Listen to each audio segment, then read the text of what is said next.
Messy in Hyderabad 13 December evening Rajiv Gandhi ఎయిర్పోర్ట్లో Messi land అయ్యారు. ఆ తర్వాత ఉప్పల్లో ఉన్న రాజీవ్ గాంధీ స్టేడియంలో వచ్చి రాహుల్ గాంధీతో మీటప్, సీఎం రేవంత్ రెడ్డితో ఫుట్బాల్ ఆడడం, ఫ్యాన్స్తో ఇంటరాక్షన్. మెస్సీ ఫ్యాన్స్ అందరూ హ్యాపీ. ఏ ప్రాబ్లం లేకుండా సక్సెస్ఫుల్గా మెస్సీ హైదరాబాద్ టూర్ కంప్లీట్ చేశాడు.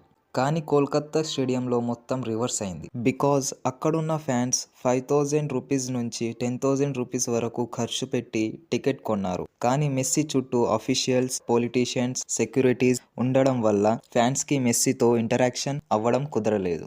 సో ఫ్యాన్స్ కోప్పడి స్టేడియంలో ఉన్న chairs, water bottles, sponsor banners, fencing gates, ground మొత్తం డిస్ట్రాయ్ చేశారు.